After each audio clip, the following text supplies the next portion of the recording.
Hey guys, video blog number 3, and I'm now 15 weeks out. I missed one last week. I just didn't have time. I didn't have, prep can be pretty hectic sometimes. So here I am. I'm going to hit 2 birds with 1 stone today. I'm going to tell you what's going on, and I'm going to answer some of the questions I said I would have done last time, but I've been slack, so sorry. Right, so what's going on with me, which is the boring bit. We'll get through this quickly. Food is the same. I was having 8 meals, now I'm having 6. It's the same amount of food. I've just spread it over, so we've just spread it over 6 meals just because, just for time constraints, because getting in later and then having to stay up an extra couple of hours later just to get the food in. So yeah, Nathan's put me another diet together based on all the same foods. Meals are slightly large, obviously, to compensate, but yeah, it's good because I like bigger meals. That's it from that. Training's the same. I've started hit splitting hams and quads up, as I said, which so far has been going really good. Weight's come down, bit leaner. Wait. Nearly a cheekbone. 15 weeks out, nearly a cheekbone. Nearly. I didn't say it was a cheekbone, but they're coming. And you'll see them soon, which is good. Yeah, so nothing really to say about that. Everything's pretty much the same. Cardio is the same in the mornings. Still doing the same. Not pushing the cardio too hard. The food's sort of doing its job at the moment, which is good. So yeah, I'll answer some of these questions that I've had. One of them, I had a question from somebody about carbs and what I do with carbs throughout the day, and do I have carbs around training just for breakfast earlier in the day? Do I cut them off later on? At the moment, as it stands, I'm having carbs with every meal so far because I train later in the day. So I train about 7 o'clock, and I get in. And my last meal is about 9:30, and I go to bed at like 10:30, 11. So just because of that, if I was training earlier in the day, I probably wouldn't have carbs that late at night, just because we just don't really need them. But because of what my scheduling is, that's just the way it is. So yeah, carbs with every meal, all the same. The point of that is just to keep my blood sugar very stable throughout the day. So if I'm having consistent carbs throughout the day, my sugar levels will be consistent. Well, that's the theory behind that, and so far it's worked, and it's working very well. Another question is, let's see what we got here. Just loading. Yes. Do I believe in pre-exhausting now I'm into dieting? Yeah, sometimes. I was following the DC principles really strictly, but as I've said before, the injury risks now from some of the poundages using is a bit much for the body. So sometimes last week I didn't squat. I did front squats later on, but I did pre-exhaust before leg press. Because for some people, if you're trying to sort of hit sort of the 8 to 10 rep range in the leg press, as some people do, you're gonna end up loading up a lot of weight, and that can be quite. I think it can, for me anyway, it can be quite dangerous, specifically for the lower back. So I like to put a few more pre-exhaust the quads a bit more. So I did nothing heavy, but I just did a lot of sort of volume on the leg extensions, just to just tire my quads out, and it meant that I could put the same amount of intensity into my leg press, but I just didn't need to load the carriage up as much. So it's again just safety.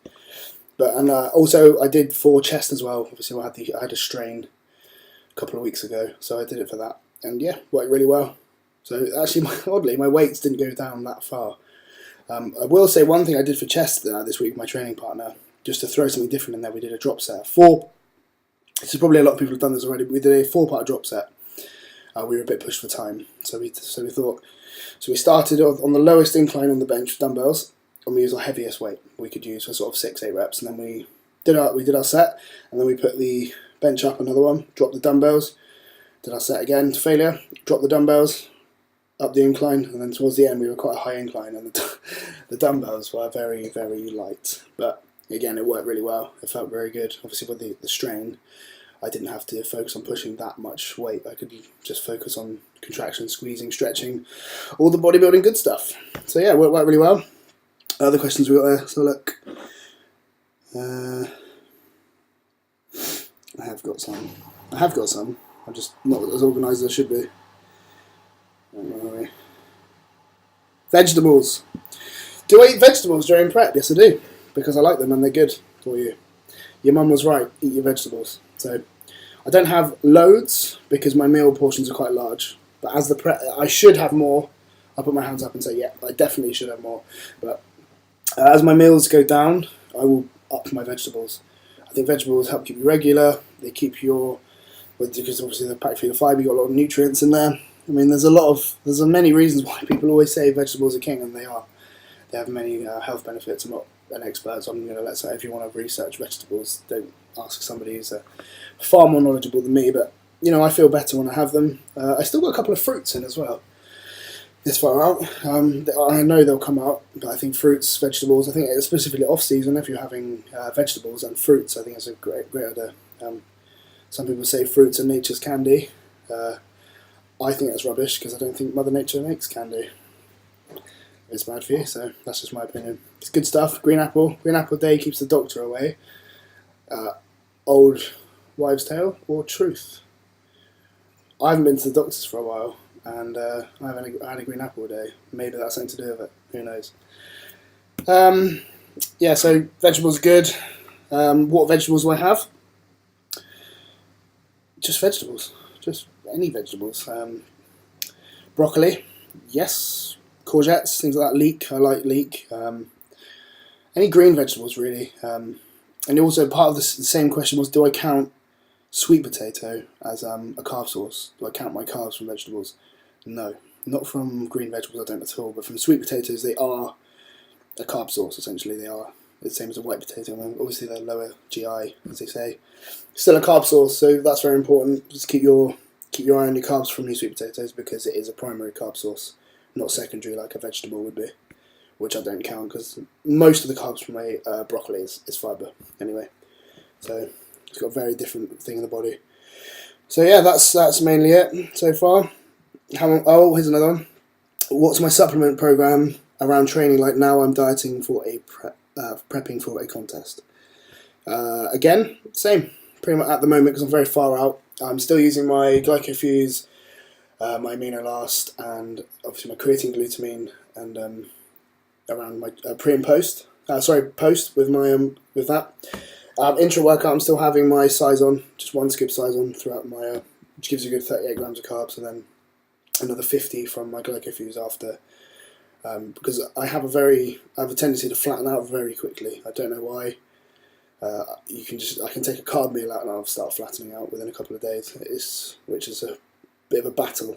But yeah, that seems to be helping with that. I was using more, but obviously now I'm prepping. It has come down just a little bit, and that's something I'll play around with throughout the prep. Things will start changing, coming down, and that will most probably be one of them. Okay, we'll go for the last one now, because I know you guys have all got stuff to do rather than listen to me blab on. Right, what did I weigh on my first ever show? A lot of people are quite obsessed with weight. I was as well, which is why I came in looking like a fatty, basically. Portsmouth Juniors was my first show last year, 2012, which I won, surprisingly. And I weighed 101 kilos exactly. And I was soft as a donut, but nowhere near as tasty. Still won, which is happy with, and we qualified for the British Finals. And at the British Finals again, I weighed 102 and a half. No, 102 and a half. I weighed on the Saturday, where I was very flat, and then on Sunday I was a lot fuller, and I think I weighed 103. But my condition was worlds apart from Portsmouth. So, which will lead me on to something else I'll quickly say is, which I get asked a lot. This is a very generic question. Can you grow into a show? Yes, because I did last year. I was fat at Portsmouth. 5 months later, turned up to the British at the same weight and in 100% better condition. Slightly heavier, in fact. So yeah, it's definitely possible. And I think it's just because you're giving your body exactly what it needs on time, very, very meticulously, for a whole 4 months. You're not missing meals. You're not missing training. You're paying attention to the details. So that's why I believe, yes, you can grow into a show, but I don't think you can stay shredded and grow all year round. We can, but it's just more efficient to give your body the extra food. But that's just my opinion, and that's what I've done so far, and it's worked. So yeah, that's about it. I will do another one this week. So thanks for watching again. Any more questions, I'll answer them as best I can. Like I say, I'm no expert, but I can just give you my insight on what I believe to be true and what I think is rubbish. And there is a lot of rubbish out there. So, and everyone can learn. I love learning, and I'm sure you guys do as well. So anything else, hit me up on there. My Facebook page, or you can go through the Kasparia website themselves. Twitter, I don't really know how to use Twitter that well, but I still on Twitter a lot. So thanks a lot, guys, and I will see you again next time.